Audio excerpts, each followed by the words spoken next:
खड्गे च सुरेन्द्रे च कौशिके पाद संस्पृशि निर्विशेष मनस्काय श्री वीरस्वामिने नमः। आर्हत वाङ्मय में कहा गया है, आयावयाही चय सोउमल्लम कामे कमाही कमियंखु दुखम छिंदाहि दोषम विण इज्ज रागम एवं सुही हो हिसी संपराय। एक प्रश्न हो सकता है कि इस दुनिया में सुखी जीवन कैसे जिया जा सकता है, क्या करें ताकि सुखी जीवन रहे। आदमी के मन में सुख पाने की लालसा इच्छा रहती है, दुख मुक्त रहने की भावना रहती है। और आदमी ही नहीं, और भी दुनिया के प्राणी हैं, दुख तो कौन चाहता होगा, सुख से रहना चाहते हैं। सुख दो प्रकार का हो जाता है, एक पदार्थजन्य सुख, दूसरा आत्मिक सुख, साधनाजन्य सुख। पदार्थजन्य सुख है, उसमें भी एक अच्छी अनुभूति हो सकती है, सुविधा मिल सकती है और कुछ समय का क्षणिक सुख मिल सकता है, थोड़ी देर का सुख मिल सकता है। परंतु आत्मिक सुख, आगम की भाषा में जे निर्जिन्ने से सुहे, यानी आश्रय कि निर्जरा से, कर्म कटने से फिर जो सुख मिलता है वह सुख है, और वह एक आत्मिक सुख होता है। तो एक तात्कालिक सुख होता है, दूसरा शाश्वत सुख होता है। तो तात्कालिक सुख भी आदमी पाने का प्रयास कर लेता है, परंतु शाश्वत सुख ज्यादा बहुत ही महत्वपूर्ण है। एगंत सुखम समुवेई मोक्षम, एकांत सौख्य, फिर दुख की कोई बात है ही नहीं। तो ये बाहर की जो सुविधाएं हैं, ये साधनों से मिल सकती है। आदमी के पास पैसा है, विभिन्न चीज़ों को प्राप्त कर सकता है, सुविधा मिल सकती है, बढ़िया बंगला है, अच्छी कार है, और सब भौतिक सुख सुविधा के साधन घर में हैं, फ्रिज है, टीवी है, आदि आदि सब ऐसी की व्यवस्था अच्छी है।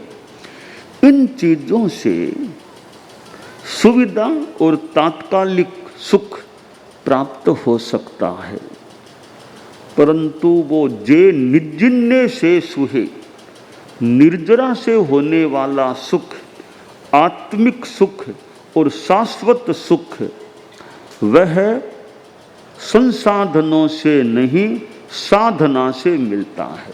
जितनी अच्छी साधना होगी, अध्यात्म की आराधना होगी, तो वो जे निर्जिन्ने से सुहे, यानी आत्मिक सुख, आत्म निर्मलता से मिलने वाला सुख प्राप्त हो सकेगा। तो शास्त्रकार ने सुखी कैसे बना जा सकता है उस बारे में चर्चा की है। और मैंने जो श्लोक उच्चरित किया है, कुछ बातें बताई गई है कि ऐसा करने से वो सुखी बन सकते हो। पहली बात बताई, आया वया ही चय सो उमल्लम, यानी अपने आप को तपाओ, तपो, तपस्या करो, कुछ कठोर जीवन जीने की भी हमारी आदत, हमारा संस्कार हो कि कुछ कठोरता में भी जी सके। ठीक है, सुविधा मिल गई तो मिल गई, कोई खास बात नहीं, उसका उपयोग भी मान लो कर लिया यथा अपेक्षा, परंतु कठोरता को भी जिया जा सके, गर्मी भी कुछ सहन की जा सके, कुछ सर्दी भी सही जा सके, निंदा आलोचना भी सहन की जा सके, तो अपने आप को तपाओ। जो आदमी जीवन में कुछ तपता है, खपता है और साधना में जपता है, जयाचार्य ने 24 में कहा, जपत जाप खपत पाप तपत ही मिटायो, मल्ली देव त्रिविध सेव जग अछेरो पायो। ये जयाचार्य की जो 24 ग्रंथ है, इसमें स्तुति तो है ही मूलतः है, तो स्तुति के साथ साथ कुछ साधना के सूत्र, तत्वज्ञान की बातें भी प्राप्त हो जाती है। तो यह जो 19वें भगवान मल्लीनाथ की स्तुति में जयाचार्य ने जो फरमाया है या लिखा है या रचना की है, जपत जाप खपत पाप तपत ही मिटायो, कि जाप जपते जपते और साथ में तपस्या, खपत पाप, पाप को क्षय करते करते, तपस्या करते करते कुछ प्राप्ति हो सकती है, कर्मों को मिटाया जा सकता है। तो जीवन में आदमी सुख सुविधा के पीछे ज़्यादा घूमता रहेगा, सुख सुविधा चाहिए, परिश्रम से डरेगा, बस आराम करो, आराम से रहो, तो आराम आराम आराम आराम में ज़्यादा आदमी रहेगा तो जीवन में कुछ विशेष मिलेगा या नहीं। कुछ पाना है तो तपस्या करो, परिश्रम करो, साधना करो, तो कुछ विशेष प्राप्त हो सकता है। परिश्रम भी अपने आप में एक तपस्या है। श्रमूच खेद तपसो हो, यह श्रम का भी एक अर्थ तपस्या है। तो श्रमण, साधु को श्रमण कहा गया, तो श्रमण कैसे हुआ? तपस्या करने वाला, अच्छा श्रम करने वाला। तो जीवन में आराम तलबी को ज़्यादा महत्व नहीं, थोड़ी बहुत तो ठीक है, आराम भी आदमी को करना होता है, ज़्यादा आराम तलबी का लक्ष्य नहीं। आदमी पुरुषार्थ करे और भाग्य भरोसे बैठकर नहीं रहना चाहिए। कोई कैसा भाग में है सो मिल जाएगा, भाग में है वो मिल जाएगा। अरे भाग तो है वैसा है, भाग्यवाद जानने की चीज़ तो है। भाग्यवाद कर्तव्य नहीं, करना तो पुरुषार्थ है। भाग्य है जैसा है उस पर ज़्यादा ध्यान मत दो, अच्छा पुरुषार्थ करो। तो एक संस्कृत के श्लोक में बताया गया है, श्लोक यूं, उद्योगिनम पुरुष सिंह मुपैति लक्ष्मी दैवं प्रधानमिति का पुरुषा वदन्ति भाग्यम विहाय कुरु पौरुषमात्म शक्त्या यत्ने कृते यदि न सिद्ध्यति कोत्र दोष है। जो उद्योगशील है, परिश्रमशील है, लक्ष्मी उसका वर्ण करती है कि भाग्य ही प्रधान है। यह छोटे स्तर के लोगों की जबान बात है कि भाग्य ही प्रधान है। तो कवि ने कहा भाग्य को छोड़ दो, भाग्य की बात छोड़ो, पुरुषार्थ करो अपनी शक्ति से। पुरुषार्थ करने के बाद भी सफलता न मिले, अब तुम्हारा कोई दोष नहीं, तुमने पुरुषार्थ कर लिया, क्योंकि पुरुषार्थ करने में हमारा अधिकार है। फल मिले अथवा न भी मिले, पुरुषार्थ ठीक कर लेना चाहिए। तो सुविधावादी, आराम तलब आदमी न बने, पुरुषार्थशील रहे और सम्यक पुरुषार्थ करे। दूसरी बात है कि कामे कमाही, कामनाओं को छोड़ो, ज़्यादा अवांछनीय इच्छा मत करो। आदमी अच्छा पुरुषार्थ करे, भौतिक कामना ज़्यादा न रखे, बस सम्मान मिले न मिले। आप लोग गृहस्थ हैं, पैसे पैसे पैसे के पीछे, ठीक है, पैसा भी दुनिया की चीज़ है, और पैसा तो ऐसी चीज़ है कि वो जैसे ईश्वर की बात है, वो एक ईश्वर का अलग सिद्धांत होगा, कोई उसको माने न माने, अलग एक दार्शनिक विषय हो सकता है। तो भौतिक जगत का भले ईश्वर कह दें, कुछ भी कह दें, वो अर्थ है, पैसा है। किसी ने कहा या कहा जा सकता है कि ऐ पैसे तू ईश्वर तो नहीं, ऐ पैसे तू ईश्वर तो नहीं, पर ईश्वर की कसम ईश्वर से कम भी नहीं, ईश्वर की कसम ईश्वर से कम भी नहीं। तो पैसे से बहुत काम होते हैं, परंतु पैसे के अर्जन में शुद्धता है या नहीं। संस्कृत में जो कहा गया अर्थ मनर्थम भावय नित्यम, ये कुछ सापेक्ष बातें हो सकती है। अर्थ बहुत काम का भी है, अर्थ से दूसरों की भी कोई सेवा भी, लौकिक सेवा भी कोई कर ले, और अर्थ से अपेक्षाओं की पूर्ति हो सकती है। परंतु अर्थ का अर्जन आदमी किस प्रकार से करता है, अर्थ अर्जन का साधन कैसा है।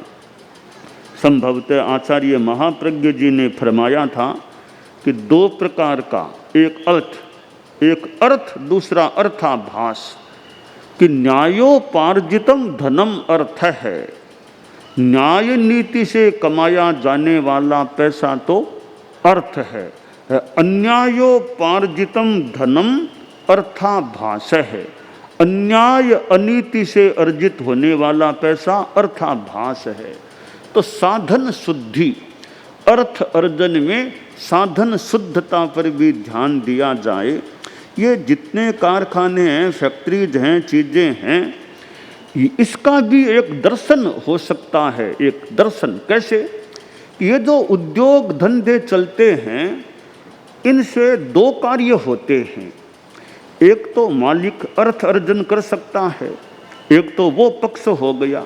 दूसरा पक्ष है उद्योग धंधे के द्वारा कितनों को आजीविका मिल सकती है, कितने कर्मचारी काम करने वाले हैं, उनको अपना जीवन चलाने के लिए आजीविका की प्राप्ति होती है, तो कितनों को रोजी रोटी मिलने का साधन मिल गया। दूसरा तत्व है कि जो फैक्ट्री आदि में चीज़ें बनती है, जनता की आवश्यकता की पूर्ति, वे चीज़ें उनको उपलब्ध हो जाती है, आवश्यकता की पूर्ति हो जाती है, तो मालिक को पैसा मिल सकता है, मिले तो, और कईयों को, कर्मचारियों को आजीविका, जनता को सामान की आपूर्ति हो जाती है। अब यह सारा दर्शन है कारखानों आदि का। बस यहाँ एक बिंदु विचार यह है कि अर्थ के अर्जन में नैतिकता किस रूप में है, ईमानदारी, नैतिकता, और मालिक के द्वारा मजदूर का शोषण न हो, मजदूर के द्वारा मालिक और उद्योग का शोषण न हो। मालिक कर्मचारियों से काम ले और वेतन पूरा न दे तो मालिक के द्वारा मजदूरों का शोषण, मजदूर का पैसा तो पूरा ले वेतन के रूप में, काम पूरा करते नहीं तो मजदूरों के द्वारा उद्योग का शोषण या मालिक का शोषण। तो कोई किसी का शोषण न करे, ईमानदारी रखे और अपने मन में शुद्ध विचारधारा रखे। तो ये जो कारखाने आदि हैं, उनके द्वारा जनता को कितनी आवश्यकता पूर्ति का मौका मिलता है।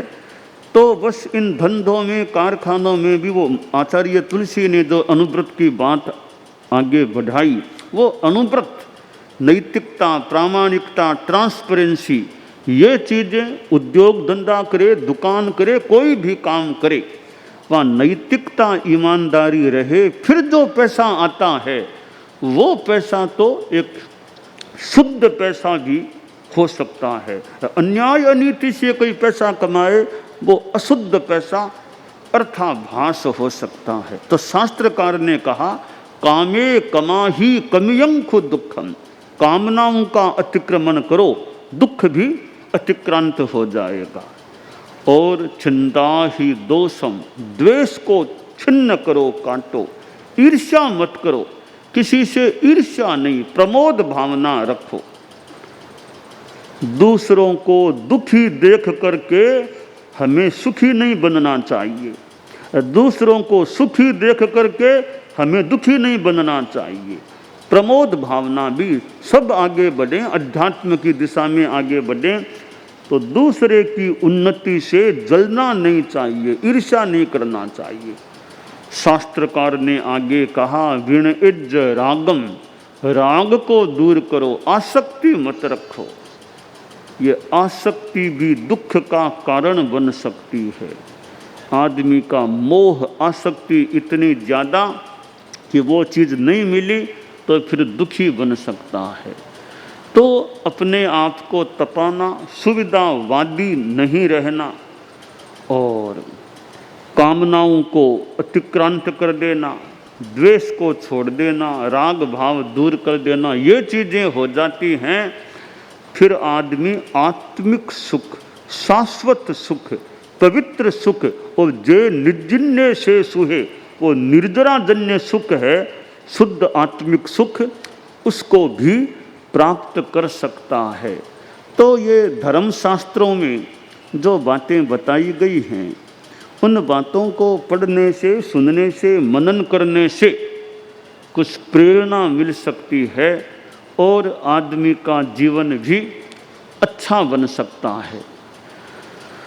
हम जो यह अनुव्रत यात्रा अभी कर रहे हैं, इसमें सद्भावना, नैतिकता, नशा मुक्ति, इन 3 बातों का यदा कदा और जैसे अवसर प्रचार भी कर रहे हैं कि इंसान की आत्मा अच्छी रहे, सद्भावना, सबके साथ मैत्री भाव, जाति संप्रदाय आदि को लेकर दंगा फसाद, मार काट, हिंसा, हत्या, इनमें नहीं जाना। और नैतिकता या ईमानदारी, जो भी कार्य आदमी करे उसमें ईमानदारी रखने का प्रयास रखे।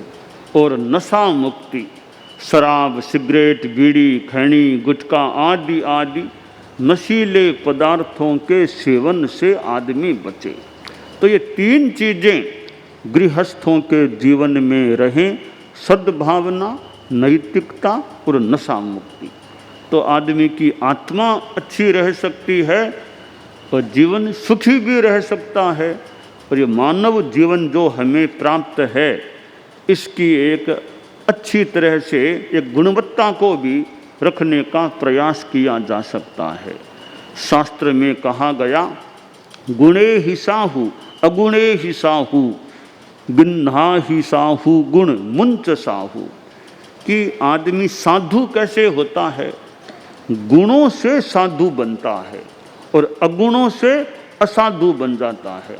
इसलिए साधु गुणों को, सद्गुणों को ग्रहण करो और असाधु असद जो अगुण है, अवगुण है, उनको छोड़ दो। बस अवगुणों को निकालना, गुणों को जीवन में रखना। परम पूज्य आचार्य भिक्षु से किसी ने कह दिया, कोई बात का भाव यह है कि अमुक आदमी आपके अवगुण निकाल रहा था, यानी वो आपकी निंदा करना, आपके अवगुण निकाल रहा था। तो भिक्षु स्वामी ने फरमाया कि बात को इस रूप में ले लिया और फरमाया कि अवगुण तो निकालने के ही होते हैं, अवगुण तो निकालने के ही होते हैं। कुछ वो मेरे अवगुण निकाल रहे हैं, कुछ मैं तपस्या साधना से निकाल रहा हूँ। तो अवगुण निकालने के ही, यानी उस पर भी गुस्सा नहीं करना, उस बात से भी अपनी प्रेरणा, कोई प्रेरणा की बात बता देना। तो अवगुण निकालें, जितने अगुण हैं, अवगुण हैं जीवन में कई हैं, उनको साफ करने का, निकालने का प्रयास करें और सद्गुणों को ग्रहण करने का प्रयास करें, तो फिर जीवन सुखी, अच्छा, पवित्र बन सकेगा। तो हम इस मानव जीवन का बढ़िया उपयोग करें, यहाँ भी अच्छा, आगे भी अच्छा रहने की स्थिति बन सके, यह काम्य है। दानान शिष्ठम अभयपयाणम सच्चे सुया अणवज्जं वयन्ति तवेशुया उत्तम ब्रह्मचेरम लोगुत्तमे समणेनाय